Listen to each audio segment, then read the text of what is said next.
Good afternoon, everyone. I would like to start as well by thanking the organizers for putting together such a magnificent conference. If there is a power outage in Holland, you certainly cannot go snowshoeing, so that is very nice to have done that today. So today I will talk about how to detect spin waves with NV magnetometry.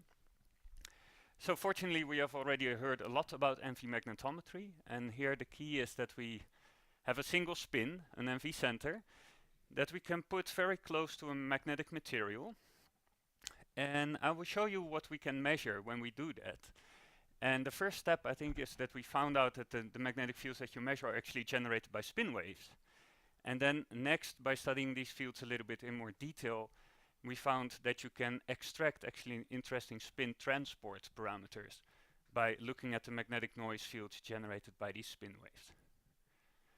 So I would also like to start by acknowledging my co-workers. All the experimental work I will present was done in the group of Amir Jacobi at Harvard, in close collaboration with my fellow postdoc friends, Dr. Chun Hui Du and Francesco Casula. And everything was done, as I said, in a group of Amir Jacobi. And now, if you're thinking, who is this guy? I put some more details here. So I did my PhD with Ronald Hansson at the TU Delft on NV centers, but quantum computing. And then I moved for 4 years to do a postdoc with Amir. And since August last year, I am setting up my own group in Delft, applying NV magnetometry to condensed matter systems. But today I will focus on spin waves. So I will start by describing what is a spin wave. I guess many of you know, but maybe some of you don't. So a spin wave is really the elementary spin excitation of a magnet. So they are collective precession modes of the spins that are aligned in a ferromagnet, say. You can have the spins precessing in phase, so this is typically a low energy mode, but then there's a whole energy band, which I will describe later, with higher wavelength modes, or actually finite wavelength modes, as you can see here in this picture. Now, spin waves are being researched quite intensely. And I think the main drive is really this quantum, the field of information processing, not quantum information processing. But yeah, for instance, you can use spin to transport information. So where you generate a spin current somewhere here, a spin wave, and it propagates, and you use that to transport a bit of information. And now there's quite a bit of effort going on trying to make spin wave nano devices. So you try to do logic with spin waves.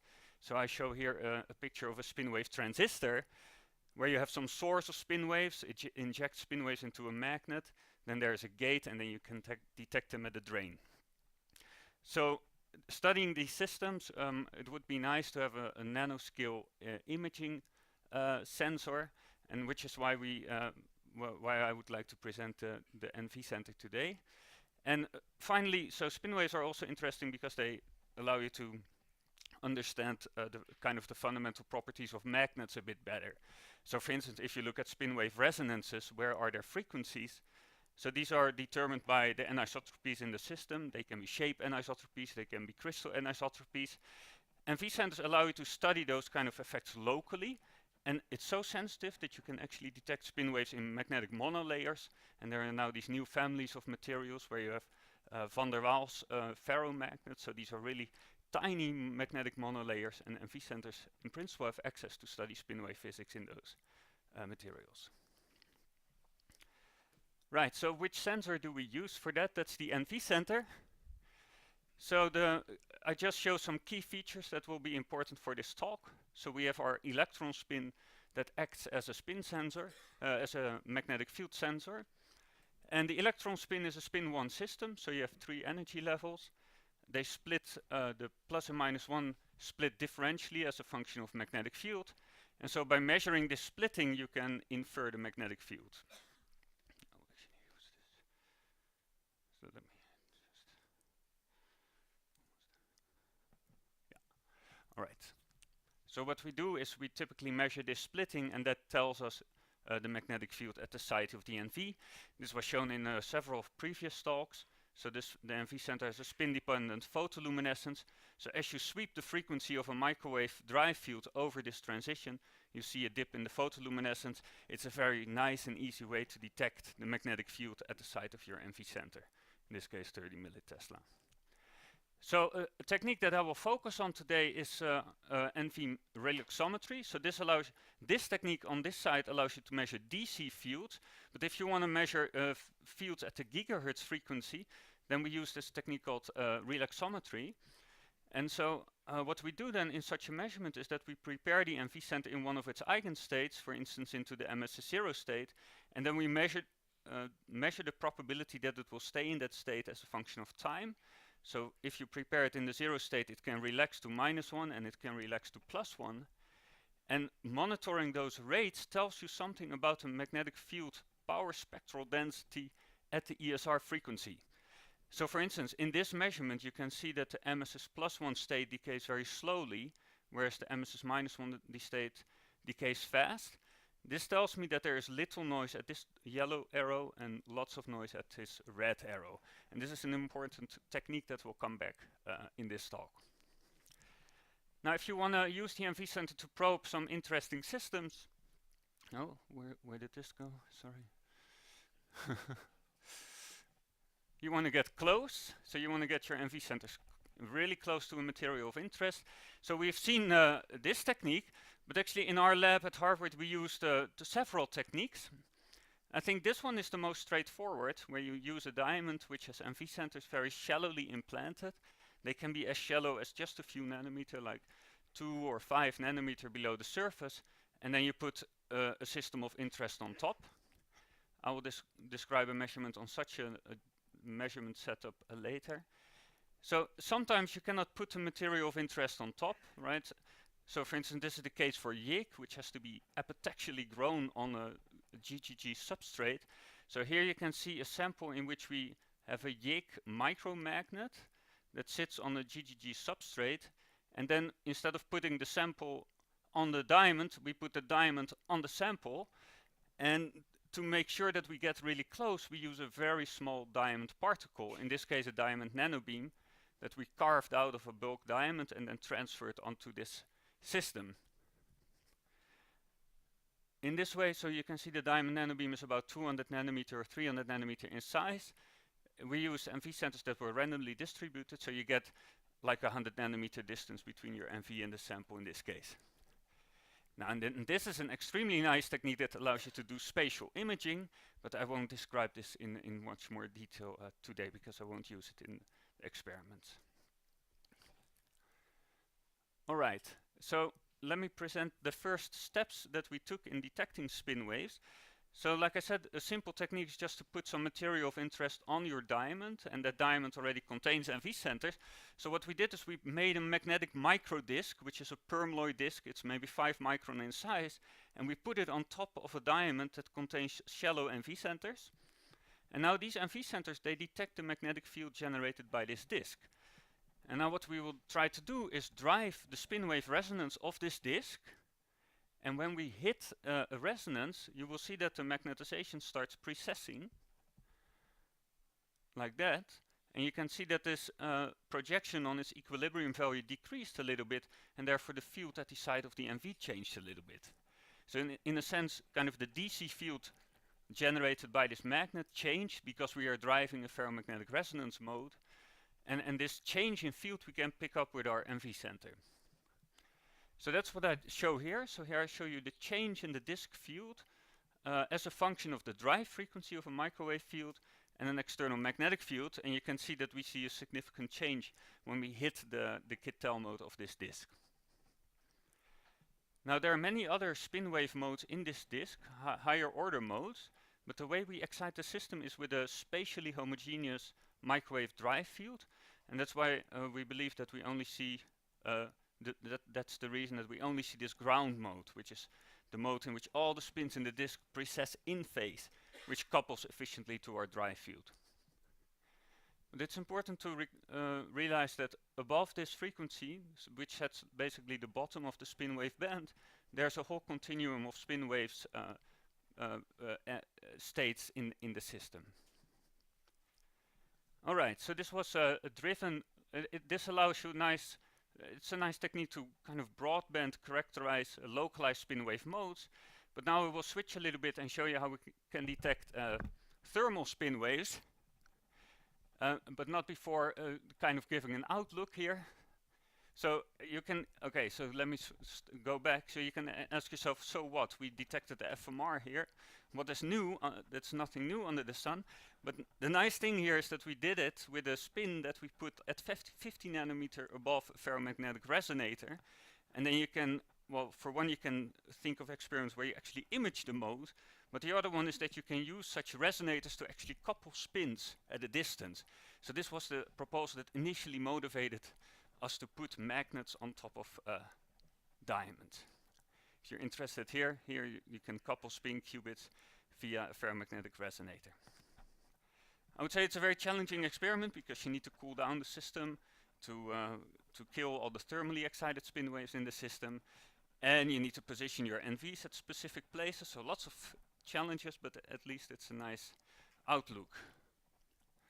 Alright, so with that I would like to go to the next part, and that's to ask the question, okay, can we now use our NV center to actually detect spin wave transport? So I sketch an idea for an experiment right here. So the idea is here that we use our NV center to kind of detect the spin wave transport that happens to this super elementary spin wave device, which is an interconnect. I mean, it's just a bar, right? So we connect, say, something that can inject spin waves into a magnetic bar, and then we want to study kind of how the number of spin waves falls off as a function of the distance to the injector. So the idea is as follows: if you could do this, so you can, inject spin waves, then the transport will occur according to diffusion. So you can imagine if you have a high density of spin waves here and a low density of spin waves here, then you get spin wave transport along the bar. So that's a very simple idea. I just give you some qualitative idea now before going into details. So how would we detect this with an NV center? Well, here I sketch the spin wave dispersion again. So you can see at where we have a high density of spin waves, we populate the spin wave band to a larger value than where we have a low density of spin waves.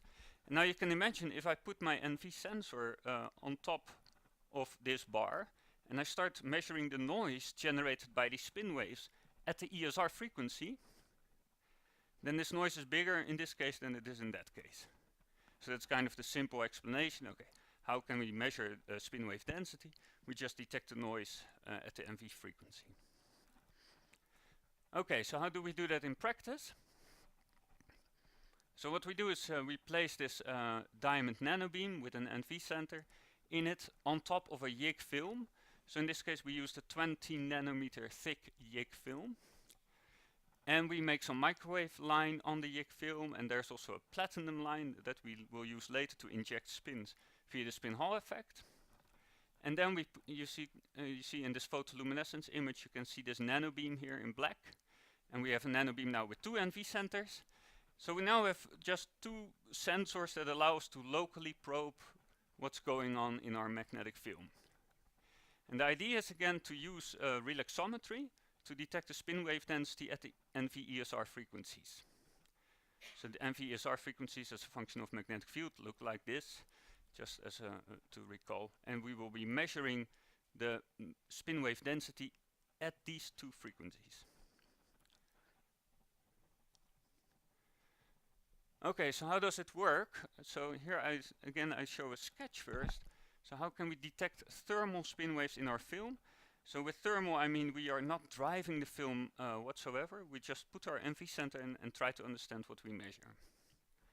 So again here I plot the ESR transitions of my NV center as a function of an external magnetic field. And in the back I plot the spin wave spectrum that we expect in this film. So you can see there's a spin wave gap here in black, and then you have the ferromagnetic resonance, which basically sets the bottom of the band, and then above that there's a whole continuum of spin wave states available, which I denote here with this fading colors. So this is just this spin wave band is occupied according to the Bose-Einstein distribution, which at room temperature just falls off as 1 over omega, 1 over frequency, And that's these fading colors indicate kind of this 1 over omega. So now you can see, okay, suppose I do this measurement and I measure the noise along this line. Well, I would expect low noise here and high noise as I sweep into the spin wave band, right? So, and that's exactly what we see. So in this measurement, we measure the relaxation rate. In blue is the relaxation rate corresponding to this transition. In red corresponding to this transition. And you can see that the blue indeed gives this bump as we move into the spin wave band. So this for us was kind of the sign that that told us, okay, this is kind of convincing evidence that that the magnetic fields that we are detecting are generated by spin waves in our magnet. Okay, we can go in more detail and be quantitative about it. So we can express our relaxation rates, which are basically the magnetic noise fields generated by spin waves, in terms of, well, given by this equation. And what you can see here is I have this distribution function. So I basically describe what is going on in this fading colors here. We have some distribution function that falls off as 1 over omega. Then there's something that describes the band itself, which I call the spectral density. And then there is a so-called transfer function, which encodes which kind of spin waves generate fields at the side of my MV. So you can imagine that, for instance, a homogeneous spin wave mode doesn't generate any field outside a film. Likewise, if the wavelength of the spin wave is much smaller than the distance to my sensor, also that generates very little field. And yeah, mu, I will come to mu, so this is an important parameter, but this is the chemical potential, which in this measurement is 0 because we're not driving the system at all. Yeah, thank you for that. So in this case, we're not driving the system, so the chemical potential of the spin waves is 0. Right, so we have our transfer function, which we can just calculate. It tells us which spin waves of which wavelengths generate fields at the side of our MV. Then we have our spectral density describing this band and our distribution function. And that should give us the relaxation rate. Now the spectral density function for YIG is very well known. So this is just given by the spin wave dispersion. So I plotted here at a particular magnetic field. You can see the frequency as a function of the wave vectors of the spin waves.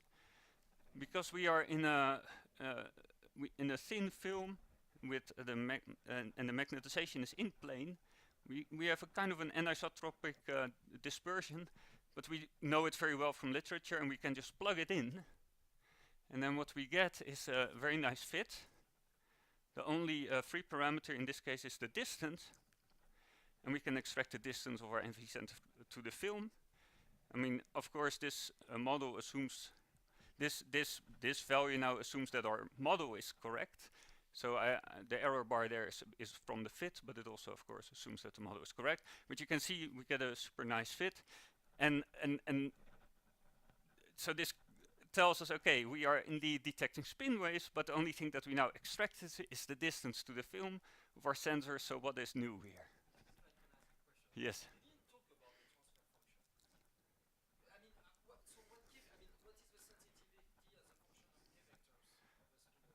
Right. Okay. So. Yeah. No. It's a good question. So, for instance, and I think the simplest to understand is if you say have a homogeneous magnetization. So this is say a film, and it's homogeneously magnetized. It doesn't generate a field outside, if it's infinite. Okay. So if there, and this is true for any direction of the magnetization. So, for instance, the FMR, where all the spins precess in phase, doesn't generate a field. So that's encoded in this Fk, right? So this Fk, Fk is 0 for k is 0. Now likewise, if we have an antiferromagnet, right? So a very rapid alteration, this also doesn't generate a field, provided the distance is larger than this distance. So that f of k, if I plot it, yeah, it's peaked. It looks like this. It's a function of k. This is f of k, and it peaks at 1 over d. In our case, it's 100 nanometer, 1 over 100 nanometer. Yeah. Yeah.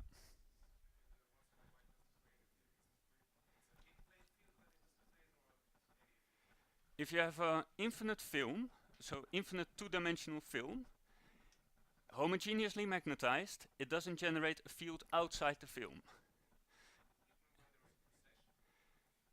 For any direction of the magnetization, as long as it's homogeneous. Yeah. Yeah. We are most sensitive to those fluctuations, yeah, because of this. Yeah, that's right. It's not a very sharp function, so we are also picking up 10 nanometer a little bit, and probably also micron, but certainly on the atomic scale we don't pick up anything, right? Yeah. Yeah. Right.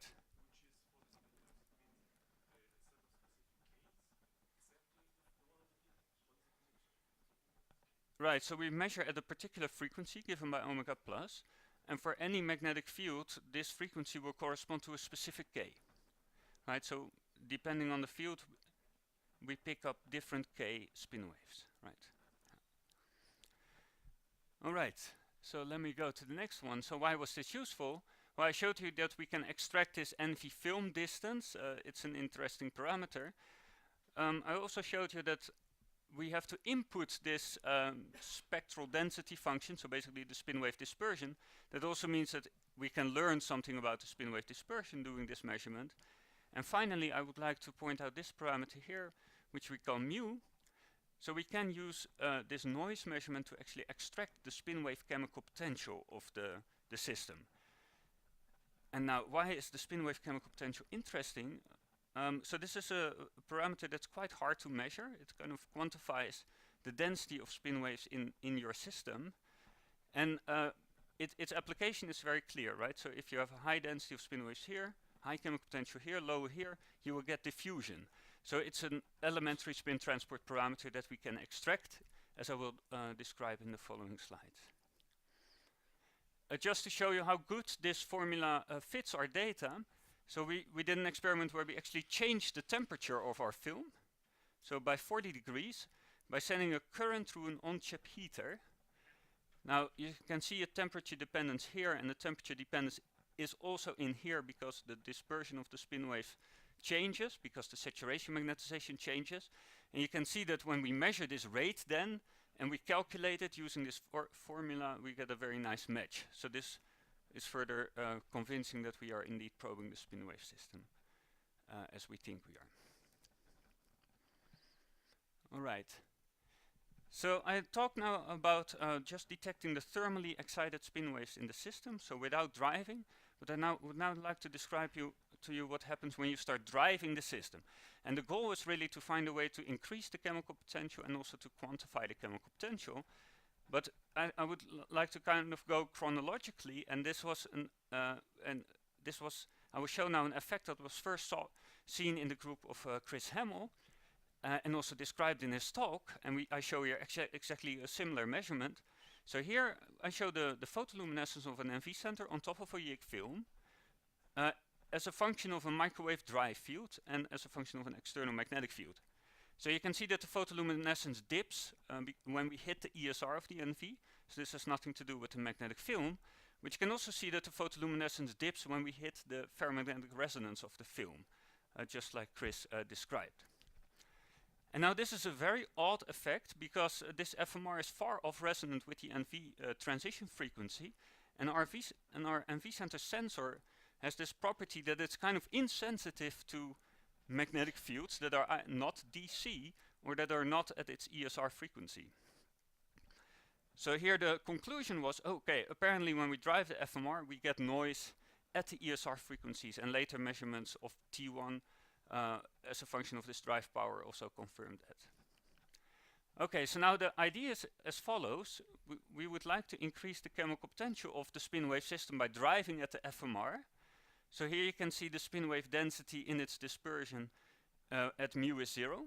And now, so when we don't drive, and now when we apply a drive at the FMR frequency here, we start populating the spin wave band. And now, at this point, I will just assume that these spin waves equilibrate to a Bose-Einstein distribution that is described by a finite chemical potential, and show you how we can extract the chemical potential under that assumption. And that works as follows. So here again we have our equation or expression for the relaxation rate, and the protocol now to extract mu from magnetic noise measurements is very simple. So the first thing that we do is we characterize the magnetic noise at, say, the omega plus ESR frequency when we don't drive the system. We measure gamma. And then we start driving the system at the FMR to increase the chemical potential. We again measure the noise at omega plus. So now we have two rates. And we can take the ratio of these two rates, and then all these details here drop out, and you get a fairly simple equation for the chemical potential. It's just the ratio between the magnetic noise power spectral densities in these two situations, so without drive and with drive. Now we can do that measurement, so we can drive our system. We use a microwave magnetic field, apply it again at the ferromagnetic resonance frequency, and we calculate what the chemical potential is doing. So we see that it increases and then it saturates, right? And it does so as a function of magnetic field. And what we found in this 20 nanometer YIG film is that it saturates exactly at the bottom of the spin wave band, right, which is set by the ferromagnetic resonance frequency. And this for us gave us confidence that the system is indeed described by a chemical potential and that we are extracting it correctly, because for a boson system the chemical potential cannot increase above the minimum of the band. And that's, we believe, is the reason that it saturates there. All right, so now we go a little bit into more depth. Okay, so why do we have this coupling between the ferromagnetic resonance and this continuum of spin wave states above the bottom of the band? And so for that I zoom in on the previous measurement in the low power regime, and you could see here, so that's this regime here, you can see here the efficiency of increasing the chemical potential is quite low at low field, and then it increases as we increase the magnetic field. So you can see here this low slope and then a high slope as a function of magnetic field. So apparently, as we are increasing the magnetic field, this process becomes more efficient. So the coupling between the FMR and this thermal spin wave bath seems to increase as we increase the field here. So we can extract these slopes and plot them in a graph now as a function of an external field. And then we get these data points over here. And the theory I will describe in the next slide. But you can again see, so there's low efficiency at low magnetic field and then a good efficiency at high magnetic field. Okay, so now we work together with Prami Ubadjaya and Jaroslav Cherkovniak, and they formulated a model of this coupling process between the ferromagnetic resonance and this thermal spin wave bath. And a sketch of that coupling mechanism is presented here, so it's a little bit detailed sketch, but I will give you the basic idea here. So the idea is here that a thermal magnon comes in, it scatters off this precessing magnetization, which we drive because we are driving the ferromagnetic resonance, and it takes a little bit of angular momentum away from the ferromagnetic resonance, and out come two thermal magnons. So now from one thermal magnon we went to two. So now, why does the efficiency of this process increase with external field?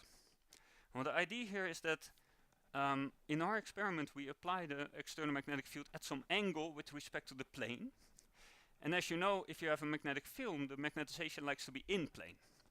So if you apply a field that is out of plane, and it's small, it will just stay in plane. And slowly it will start tilting out of the plane as you start increasing the field. So that's kind of indicated here. So we have our external field that's out of plane, and the magnetization is pointing along the internal field, and when we drive it, it precesses around this internal field, and it will lift more and more out of plane. And now the idea is that the efficiency of this process scales with that angle that it's out of plane. So we formulated this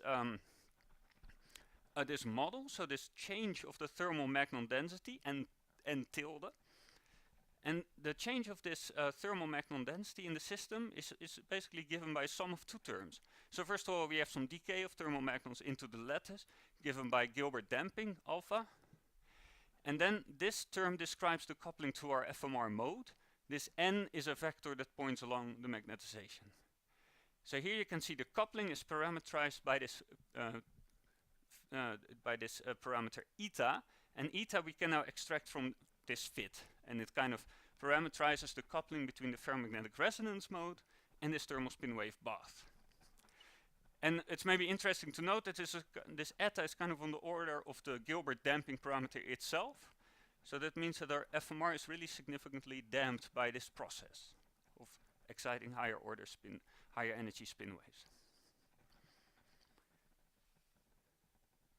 All right, so I think this is one of my final slides. So we also showed that we can inject spin via the spin Hall effect. So now the idea is that we increase the chemical potential at the site of the NV by injecting spins via the spin Hall effect.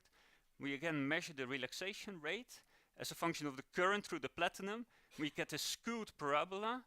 Now the symmetric part we attribute to heating. This is something I showed before. And then from this linear part we can estimate the chemical potential due to the injected spins that are injected via the spin Hall effect. Now this has some nice applications. For instance, we can study spin transport in these kind of systems, image the chemical potential as a function of space, or you can envision experiments where you use localized resonances to actually inject spin waves into some micromagnetic waveguides. This could be like a 10 micron long bar. There are natural edge modes at in these kind of bars, and by driving these edge modes you can locally populate the thermal spin wave bath and inject a spin current like that. We did some preliminary measurements where we put an NV center close to this edge mode. Then we again look at the change in the field generated by the YIG as a function of a drive frequency, and we see this edge mode, and this was kind of our first step in this direction. Now finally I would like to have one slide on the sensitivity of this technique, which I think is really, really awesome. So if you just extrapolate like our results where we are not driving the system and detecting the thermal magnons in the system, we get a very big signal. And you can extrapolate it to the monolayer regime. And as was shown in previous talks, also an NV center is sensitive enough to detect a single electron spin, and in principle it can therefore also may therefore also be able to detect a single magnon, which is just a single spin flip that is distributed over multiple spins. So I think it's an exciting prospect as one of the few techniques that can probably detect spin waves in magnetic monolayers and in even thermal spin waves in these kind of monolayers. Okay, I would like to leave you with the summary slide, and thank you for your attention.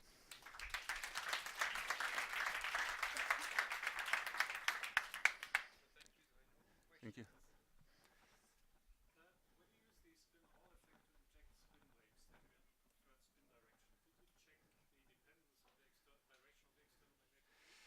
Yeah, it's a good point, but we didn't. So we are kind of tied to this limitation of the NV center, that the magnetic field has to be along the NV axis.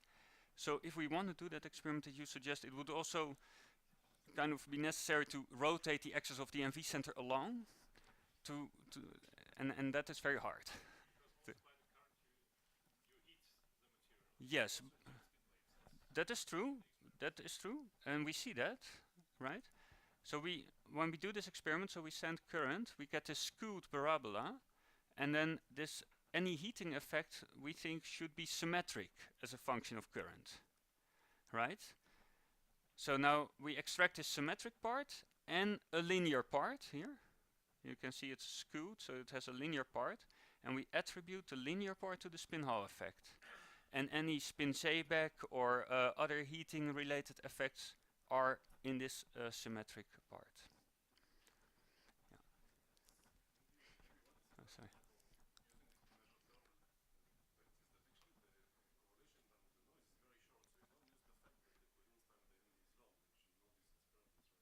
Yes.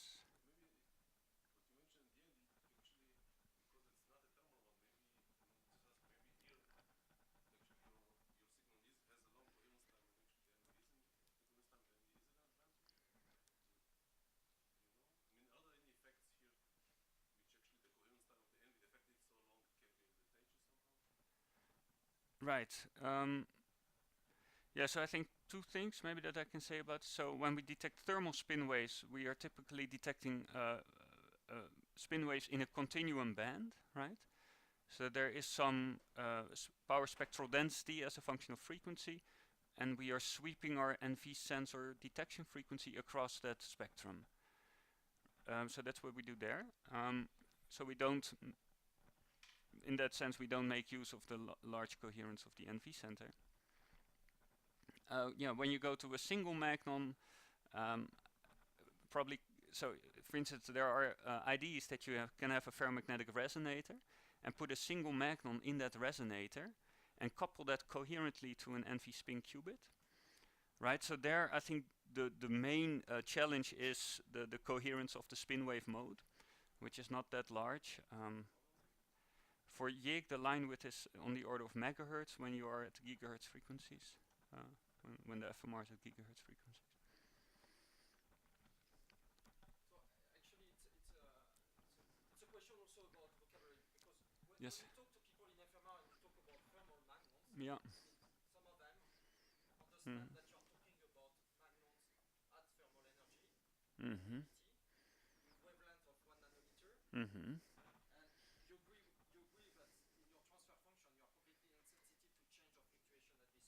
Yes, I agree with that. So what you are looking really at is change of change of fluctuation. Okay. Yeah. Due to your pumping at energy of wavelength of about 100 nanometer. Right. And in fact, when you are talking about wavelength of 100 nanometer, you are talking already really at the bottom of the magnon manifold. I mean, you're not very much high in energy. No, a few gigahertz, right? A few gigahertz. Yeah. So what you're really looking at is when you are exciting the FMR, is how in this gigahertz range fluctuation increase. But you are not I agree with that. Yes, and it seems to me that in that regime, the magnon density can be described by a Bose-Einstein distribution with a finite chemical potential. I don't know about the terahertz regime, right? So we are not probing that at all. I agree with that. Yeah.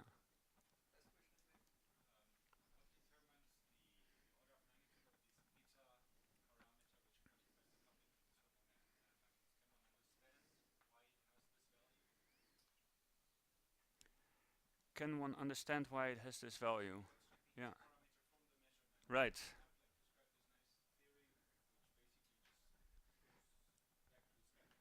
Mm-hmm. Mm-hmm. Mm-hmm.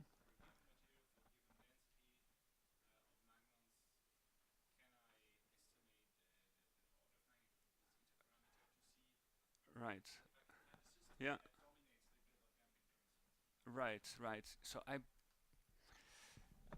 have to think if we actually made an estimate. I have to look at Jaroslav for that. So I think he's nodding yes. So, but I would suggest, yeah.